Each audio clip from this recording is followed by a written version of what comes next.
Well, thank you very much, and hello to everybody. It's good to be with you. Human-induced climate change, as we've heard, is an instance of a market externality. It's an unintended consequence of market transactions that affects people who are not party to them. The external parties who are affected number in the billions. They're located all over the globe, and most of them have not yet been born.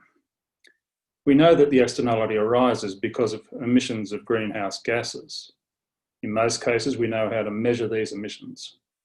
And where direct measurement is not feasible, we have reasonably reliable proxy measures.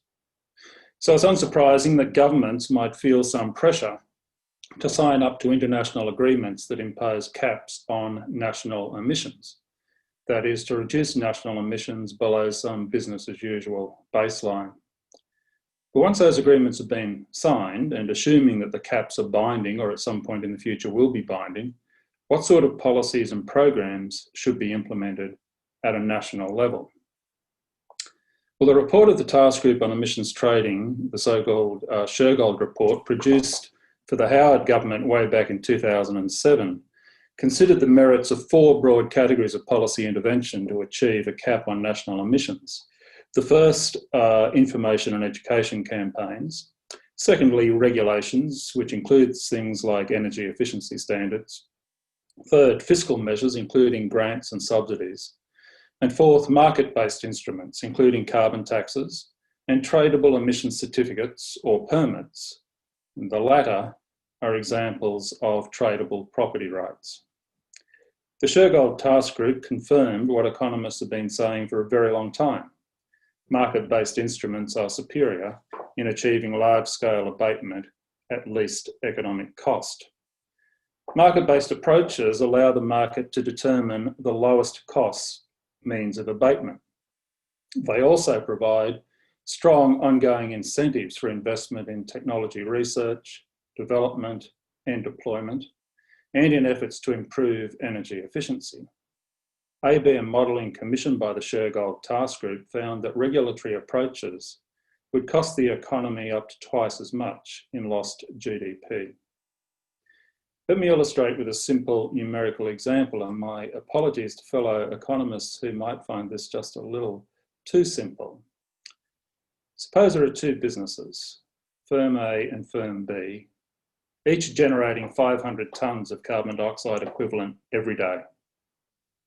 And let's suppose the government wants to cap the total of these emissions at 980 tonnes a day, implying an abatement across the 2 firms of 20 tonnes.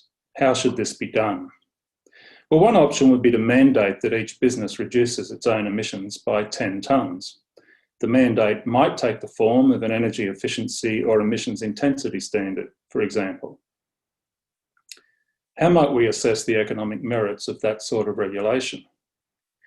Well, let's suppose that in order for Firm A to cut its emissions by 10 tonnes, it has to incur additional costs of $500.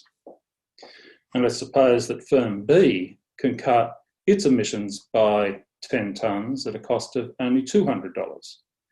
And moreover, that it could cut its emissions by a further 10 tonnes at an additional cost of $300. The regulatory mandate of equal abatement achieves 20 tonnes of abatement, but at an economic cost of $700, $500 from Firm A and $200 incurred by Firm B. And that's an average of $35 a tonne of abatement. This egalitarian abatement might seem fair, but it's clearly not very efficient. From a national efficiency perspective, it would be better that Firm B undertake all of the emissions reduction, since the total economic cost would then be $500 a day, $200 for the first 10 tonnes abated, and $300 for the second of the 10 tonnes abated, and that's an average of only $25 a tonne, not $35 a tonne. Well, how might this be achieved? Well, many ways. A really courageous government might simply target Firm B and force it to reduce its emissions by the full 20 tonnes at a cost of $500, while leaving Firm A to continue business as usual.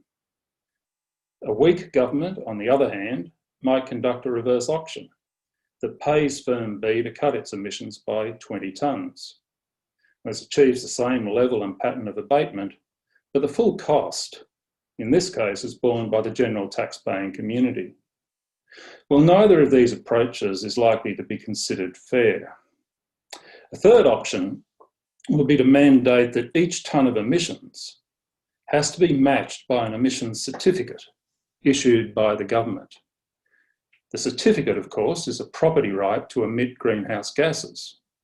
The government could issue each business with certificates for 490 tonnes of emissions per day, and that on the face of it would imply an emissions reduction of 10 tonnes for each business.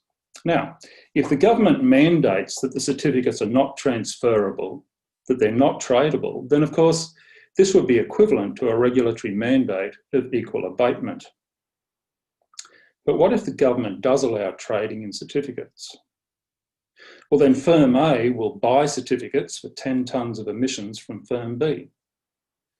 Firm B will be a willing seller, provided the price is at least $300, of course.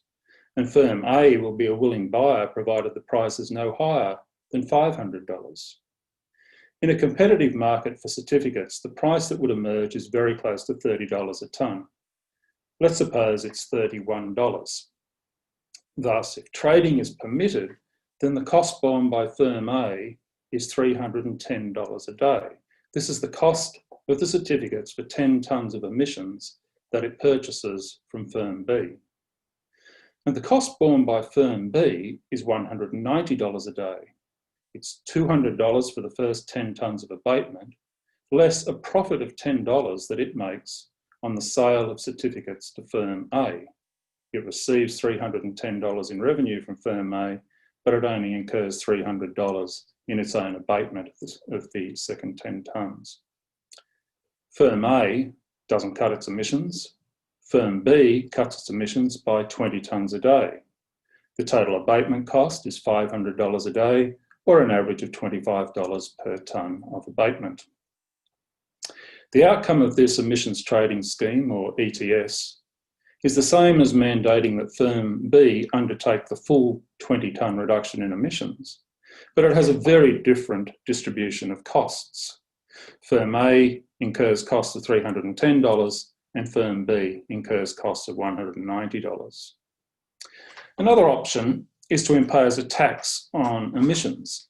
A tax of $31 a tonne would produce the same outcomes.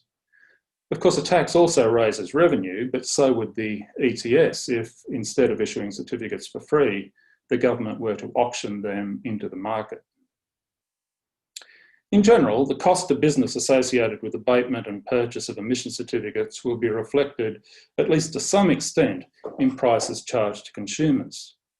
This provides an incentive for all consumers to change their spending habits in favour of low emissions goods and services.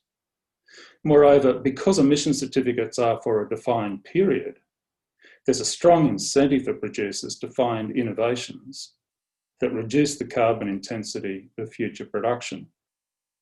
Thus, the price of emission certificates that emerges in the market guides decision-making by businesses, consumers, and innovators. The stimulus to find lower emissions goods and services and lower emissions production technologies requires nothing from government. Anyone who finds a more cost-effective means of reducing emissions, whether they be a consumer, a business, or an innovator, will be rewarded by the market. Everything I've said here has been well understood in policy circles in Australia for decades. But for all of that time, a handful of remarkably influential commentators and several of our political leaders have argued that it would be foolhardy for Australia to reduce emissions ahead of the rest of the world. They've continued to say these things even as the evidence has mounted that concerted global action on climate change would be a far greater benefit to the average Australian than it would the average citizen of many other countries. Yet it's become increasingly clear that our failure to manage national emissions in a rational manner, with all of our policy fumbling, has not in fact served Australia well.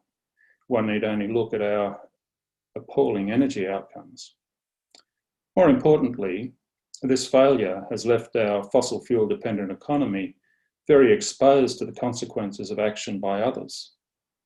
And it's denied us commercial opportunities, especially in emergent low emissions technologies that would have come with earlier action. Importantly, the early adoption of a broad-based market mechanism would not only have secured least cost abatement, it would also have incentivised an economic transformation that addressed the highly probable risk of a very much larger negative shock at some future time. And it would have provided a strong incentive for the emergence of new sources of economic growth based on technologies in which Australia should have a comparative advantage. And if that's not enough, as we've lost policy credibility internationally, our ability to influence global negotiations has been diminished. Not so long ago, the rest of the world looked to Australia to see how it should be done. No longer. Today, we are eyed with suspicion. In walking away from world's best policy on emissions abatement, a country that would benefit more than many from global action on climate change has denied itself influence. That's the bad news. Good news is that it's still not too late. Over to you, Warwick.